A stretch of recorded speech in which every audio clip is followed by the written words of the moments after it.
বছৰ বয়স হৈছে তেওঁলোকক এতিয়া ভেকচিন দিবৰ কাৰণে অনুমতি প্ৰদান কৰিছে আৰু আমাৰ স্বাস্থ্য বিভাগে অহা ৩ জানুৱাৰীৰ পৰা ১৫ বছৰৰ পৰা ১৮ বছৰ বয়সৰ এই ছাত্ৰ ছাত্ৰীসকলক ভেকচিন প্ৰদান কৰাৰ কাৰণে এক অভিযান চলাব আৰু সেই অভিযানটোৰ বিষয়ে আজি আলোচনা আমি কৰোঁ।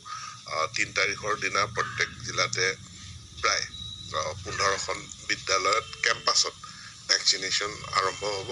৪ তাৰিখেও হ'ব। তাৰ পাছত এইটো পৰ্যায়ক্ৰমে চলি থাকিব। ইয়াৰ লগে লগে আমাৰ যিটো মূল ভেকচিনেশ্যন হৈছিল তাৰে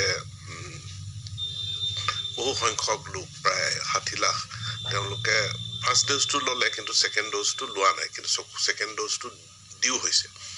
আমি ছাত্ৰ ছাত্ৰীসকলৰ জৰিয়তে তেখেতসকলৰ পিতৃ মাতৃ অভিভাৱক সকললৈ আমি মেছেজটো লৈ যাব বিচাৰিছোঁ যাতে তেওঁলোকে ছেকেণ্ড ড'জটো লোৱাটো কমপ্লিট কৰে। আৰু ৩ তাৰিখৰ পৰা আৰম্ভ কৰিলে যিহেতু ছেকেণ্ড ড'জটো ২৮ দিনৰ পৰা ৪৮ দিনৰ ভিতৰত ল'ব লাগে, তেনেহ'লে আমি আশা কৰিছোঁ যদি ৩ তাৰিখৰ পৰা আৰম্ভ কৰোঁ ফেব্ৰুৱাৰীৰ দ্বিতীয় সপ্তাহৰ ভিতৰত ছেকেণ্ড ড'জটো আমি তেওঁলোকক দিব পাৰিম। কাৰণ মেট্ৰিক আৰু হায়াৰ ছেকেণ্ডেৰী পৰীক্ষা মাৰ্চ মাহৰ তৃতীয় চতুৰ্থ সপ্তাহত আমি অনুষ্ঠিত কৰাৰ কথা ভাবিছোঁ বা খুব বেছি এপ্ৰিলৰ প্ৰথম সপ্তাহলৈকে যাব। আৰু সেই কথাখিনি আজি জিলা শিক্ষা বিষয়াসকলৰ লগত আমি আলোচনা কৰোঁ।